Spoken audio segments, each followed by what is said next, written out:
আমরা বাজেট ফোনের কথা বলবো আর মোটোরোলার নামটা বলবো না, সেক্ষেত্রে এটা হতেই পারে না, তাই না? তো বাজেট ফোনের কথা এলে বারবার কিন্তু মোটোরোলার নামটা আসে, কারণ বাজেট ফোন যদি কোনো ভালো স্পেসিফিকেশন দিয়ে থাকে রেডমি বা পোকোর পর, সেক্ষেত্রে কিন্তু মোটোরোলা। তো এই ব্যাপারে আপনার মতামতকে অবশ্যই আমাদের কমেন্ট করে জানাবেন। তো আজকে আমরা এরকমই দুটো বাজেট ফোনের ব্যাপারে কথা বলবো, যেখানে মোটোরোলার G34 এবং G35। G34টা অনেকদিন আগে লঞ্চ হয়েছিল মোটোরোলার, আর G35টা এখন লেটেস্ট লঞ্চ হলো।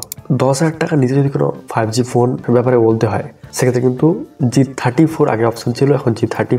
সেক্ষেত্রে কতটা কি পয়সা ওয়াসিল, এবং G34 থেকে G35 যদি আপনি নিতে চান, সেক্ষেত্রে একই প্রাইস রাখার জন্য কোম্পানি কতটা কি কস্ট কাটিং ফোন লেত্র ফোন ওই ফোনটার সাথে, তো তাই আজকে ভিডিও আলোচনা করা থাকবে। এবং G35 আদৌ কোনো চেঞ্জেস নিয়ে এলো কিনা, আদৌ কোনো আপগ্রেডেশন নিয়ে এলো কিনা আমাদের জন্য, তাই আমরা আজকে ভিডিওতে আলোচনা করবো। তো মন দিয়ে ভিডিওটা দেখতে থাকবেন, চ্যানেল নতুন দর্শক হলে সাবস্ক্রাইব করতে ভুলবেন না। তো চলুন শুরু করা যাক ভিডিও।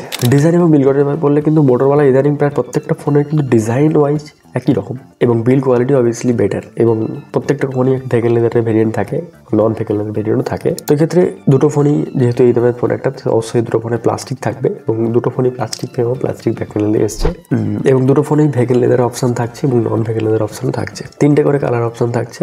মোটো G34 এই ফোনটা কিন্তু 180 গ্রাম ওজন, 35 যে ফোনটা এটা কিন্তু তুলনামূলক একটু ভারী, যেখানে 188 গ্রাম ওজন। ডিসপ্লে এবারে বললে সেক্ষেত্রে কিন্তু আগের ফোনটার থেকে এবারে যে ফোনটা লঞ্চ হয়েছে তাতে কিন্তু একটু সাইজ তুলনামূলক একটু বড় হয়েছে, তবে বড় হলেও কিন্তু ডিসপ্লে এবারে বললে সেক্ষেত্রে কিন্তু আগের ডিসপ্লে থেকে এবারে ডিসপ্লেটা সেটা কিন্তু তুলনামূলক একটু আপগ্রেড হয়েছে। মোটো G34 আমরা দেখতে পেয়েছিলাম 6.5 ইঞ্চির একটা HD+ 120 হার্টজের একটা HD+ ডিসপ্লে। এবারে কিন্তু আমরা দেখতে পাচ্ছি একটা ফুল এইচডি ডিসপ্লে, যেখানে 6.7 ইঞ্চির একটা ফুল HD+ 120 হার্টজের ডিসপ্লে, এবং তার পিক ব্রাইটনেস থাকছে কিন্তু 1000 নিটস, এবং ডিসপ্লেতে প্রোটেকশন থাকছে কিন্তু গোরিলা গ্লাস 3 এর প্রোটেকশন। আর G34 যে প্রোটেকশন ছিল সেটা কিন্তু পান্ডা গ্লাসের প্রোটেকশন ছিল। তো ডিসপ্লে দিকটা অবভিয়াসলি একটু ইমপ্রুভ হয়েছে।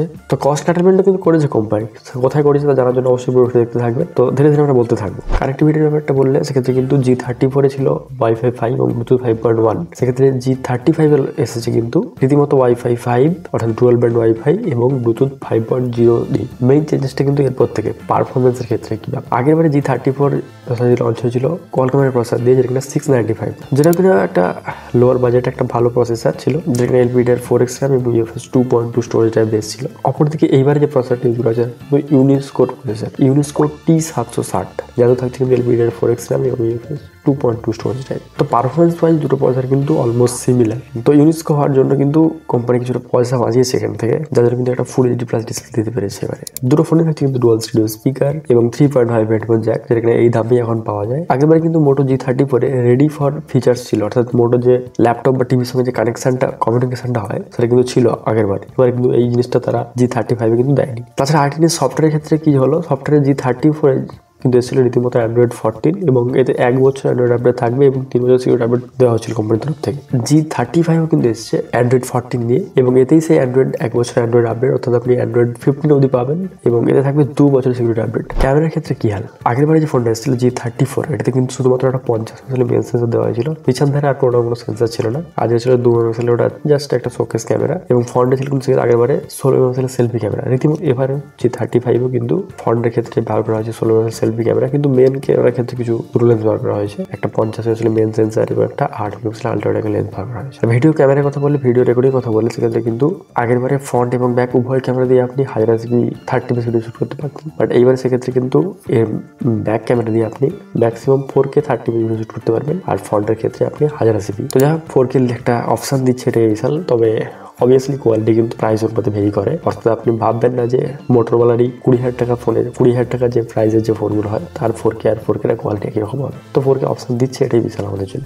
ব্যাটারি এবং চার্জের ক্ষেত্রে কিন্তু কোনো পার্থক্য সেরকম ভাবে থাকছে না। আগেরবারও ছিল 5000 mAh ব্যাটারি এবং 20 ওয়াটের একটা চার্জার, কিন্তু ফোন 18 ওয়াটের চার্জিং সাপোর্ট করে। রীতিমতো এবারেও সে একই জিনিস, 5000 mAh ব্যাটারি আর একটা 20 ওয়াটের চার্জার বক্সে দেওয়া হয়েছে। ফোন কিন্তু 18 ওয়াটের চার্জিং সাপোর্ট করে। সবচেয়ে বড় কথা, কোম্পানি প্রাইস কি রেখেছে, এত কিছু দেওয়ার পরেও কোম্পানি যে তাদের প্রাইসটা বাড়ায়নি আগেরবারে, কিন্তু দেখে আমার ভালো লেগেছে। রীতিমতো আগেবারে এসেছিল G34, এর দুটো ভেরিয়েন্ট ছিল আগেবারে, 4128 এবং 8128। তো 4128 এর দাম প্রায় 10,000-11,000 টাকার মতো রেখেছিল, তারপরের ভেরিয়েন্ট 1000 টাকা বেশি দাম রেখেছিল, যেটা কিনা 11,000-12,000 টাকার মতো দাম। রীতিমতো এইবারও G35 অফার দিয়ে আপনি 10,000 টাকার মধ্যেই পাবেন। 4128 একটা ভেরিয়েন্ট থাকছে এখন আপাতত, জানি না পরে হয়তো আরো একটা ভেরিয়েন্ট লঞ্চ করতেও পারে, বাট এখন কোম্পানি মার্কেটিং এর জন্য একটাই ভেরিয়েন্ট এবং আন্ডার 10,000 মার্কেটিং করছে, তো তার জন্য 4128 ভেরিয়েন্টটাই আপাতত লঞ্চ হয়েছে। তো 10,000 টাকা তার নিচে যদি কোনো ফোনের কথা বলা সেক্ষেত্রে কিন্তু G34 একটা ভালো অপশন ছিল, রীতিমতো G35 তার সাকসেসর, এটা কিন্তু একটা ভালো অপশন নিয়ে এসেছে আমাদের জন্য। তো অবশ্যই এইরকম প্রাইসে যদি আপনার কোনো ফোন নেওয়ার আগের হয়ে থাকে বা টুকিটাকি যে কোনো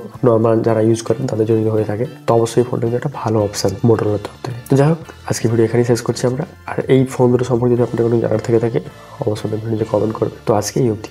আর চ্যানেল দর্শকরা সাবস্ক্রাইব করে রাখবেন।